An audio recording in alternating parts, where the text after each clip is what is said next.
Dès le début avril, quand on pense qu'on va pouvoir entrer sur notre voilier, on prend la route vers la baie pour aller retrouver Horus. On veut voir si tout s'est bien passé durant l'hiver, mais aussi avancer la liste des choses à faire avant notre départ.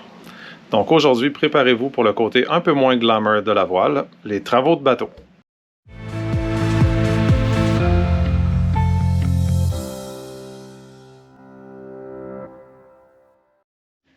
Pour les 2 prochains épisodes, on souhaite vous présenter tous les préparatifs puis les choses qu'on a faites depuis les 2 dernières années pour vivre une telle aventure d'1 an.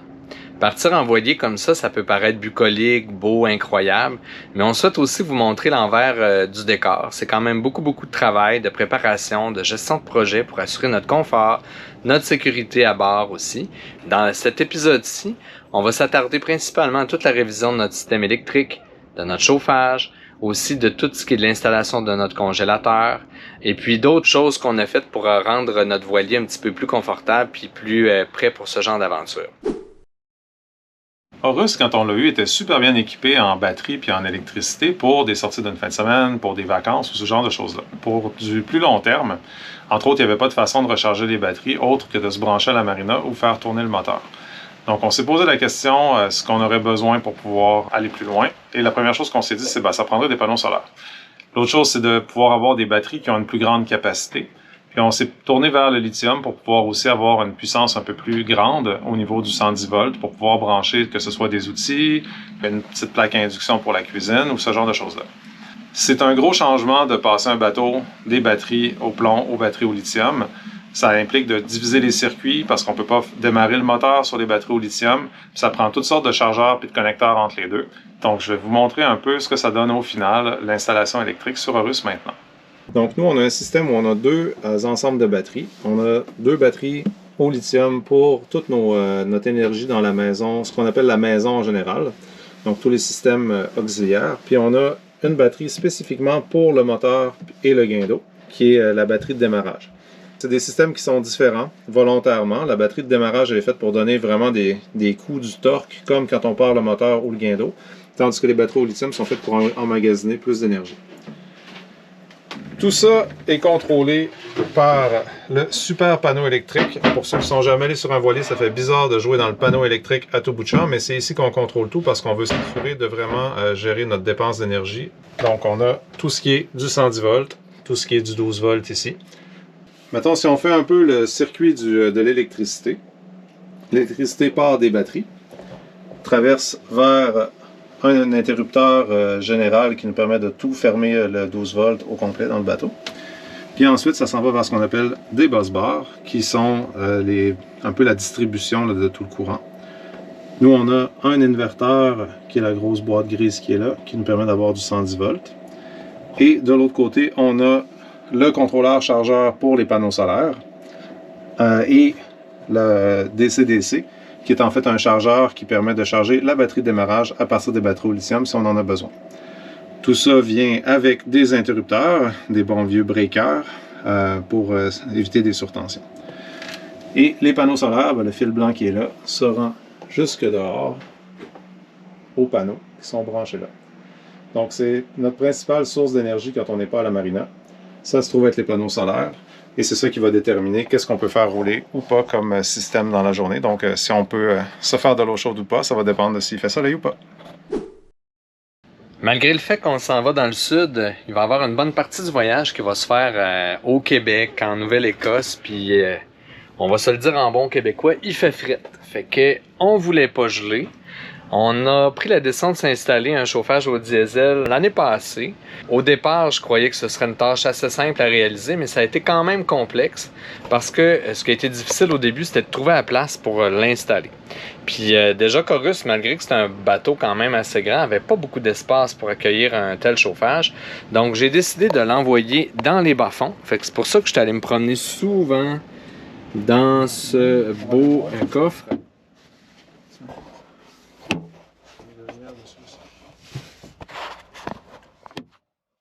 Pour faire un changement un petit peu chirurgical pour notre carte mère qui va sur notre chauffage au diesel, ben je me suis patenté une espèce de gugus comme ça pour tenir la vis quand je vais être dans les bas-fonds du voilier.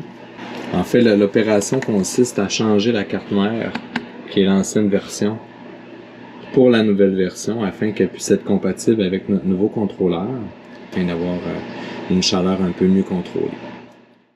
Donc ici, j'ai mon température, mon senseur à température. Ici, je vais avoir mon fan. Puis ici, je vais avoir ma bougie d'allumage. Donc,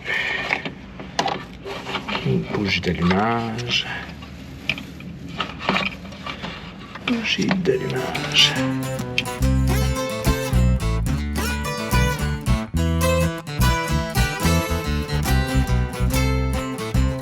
Mon outil que je me suis fabriqué comme tel parce que, comme on peut voir, j'ai pas bien mettre de place.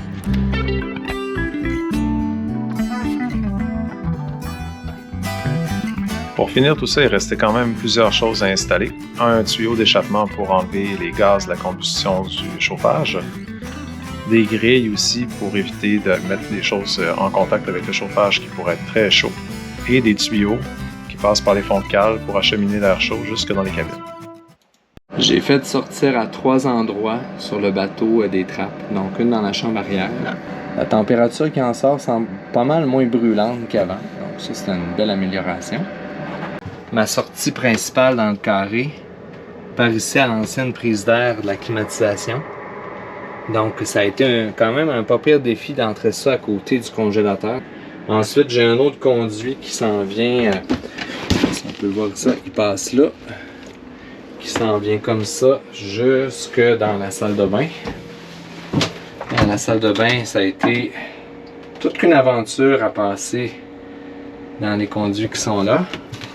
Pour arriver ici dans la chambre des maîtres pour que ça sorte. En fin de course, le chauffage s'en vient ici. On a de l'air partout, de l'air chaud partout sur le voilier. En préparant l'épisode puis en voyant tout ce qu'on avait fait l'année dernière, je me suis dit une chance qu'on a commencé l'année passée, parce que ce printemps, la liste était encore quand même assez longue. Donc voici des exemples de réponses à la question « Hey, qu'est-ce que vous faites en fin de semaine? »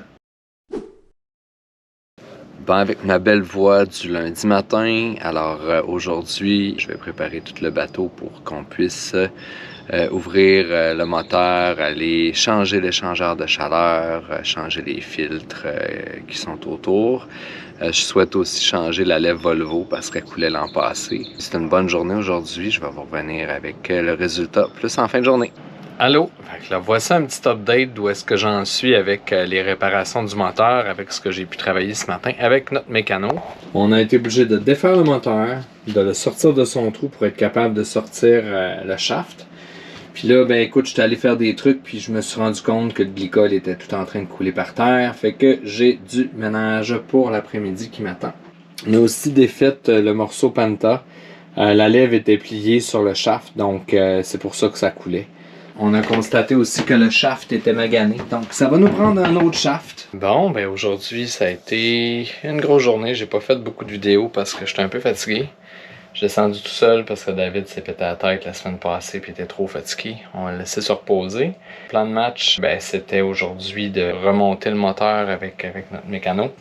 Alors on a fait ça, puis ça donne à peu près ça comme résultat. C'est quand même satisfaisant. Donc voilà notre beau Kubota. Tout propre.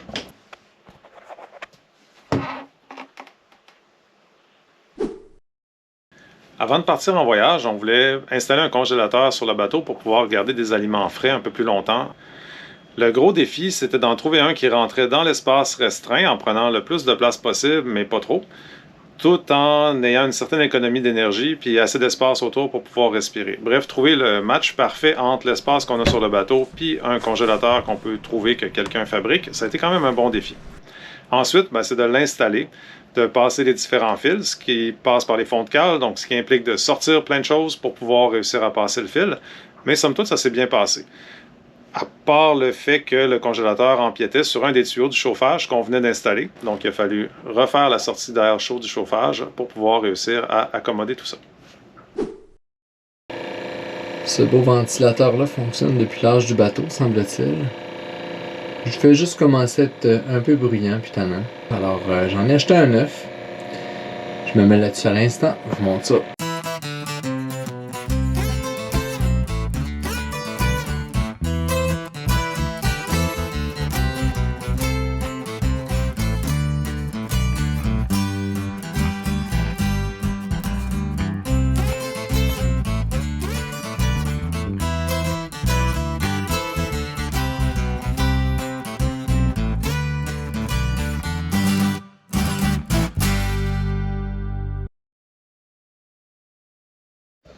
Bon, mon prochain projet, vous allez me trouver drôle, là, mais je veux ventiler mes fonds de cale. Fait que ce que j'ai fait, c'est que j'ai enlevé les vieux speakers qui fonctionnaient plus. Puis de toute façon, on est tous avec des speakers Bluetooth maintenant. Donc, j'ai remplacé ça par des trappes comme ça. Je vais rajouter des moustiquaires, évidemment. Puis, j'ai trouvé des vieux fans d'ordi 12 volts comme ça qui marchent super bien. Fait que je vous montre ça tantôt de quoi ça a l'air.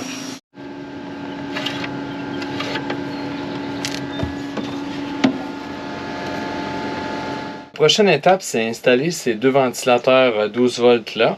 Donc, je vous mets ça en accéléré.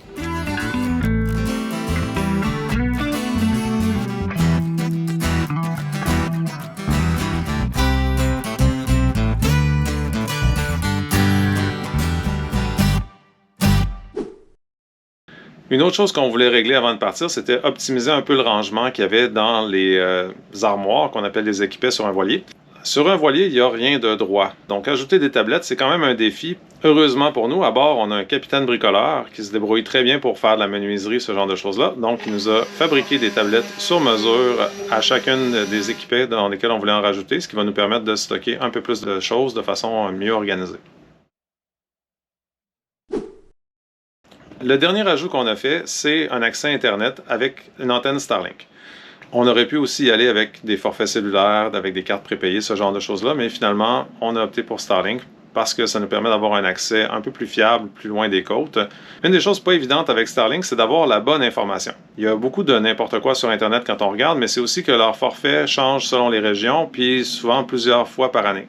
Donc, on a fini par trouver assez d'informations pour se convaincre d'aller de l'avant. Une fois qu'on a reçu le kit, la question c'est où est-ce qu'on l'installe? Il y a deux morceaux. Il y a le modem qu'il faut trouver un endroit assez central sur le bateau pour que le réseau sans fil fonctionne bien. Et l'antenne qu'il faut qu'il soit évidemment dehors, mais assez haute pour pouvoir avoir une vue sur le ciel. Donc, on s'est trouvé un adaptateur pour pouvoir fixer notre Starlink sur le bossoir arrière du bateau.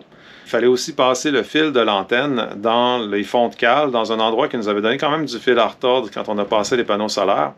Donc, on anticipait un peu que ce soit compliqué. Ah, c'est tombé l'eau! Finalement, ça a super bien été. On a réussi presque du premier coup. Donc, une agréable surprise pour compléter notre saison de travaux. Ça finit quand même bien. Dans le prochain épisode, on déballe le bateau, on l'inspecte de fond en comble, on répare ce qui coule et on le prépare pour la mise à l'eau. Merci de nous suivre. Si vous voulez embarquer avec nous dans l'aventure, abonnez-vous avec le beau gros piton à droite et laissez un commentaire si ça vous dit. À bientôt!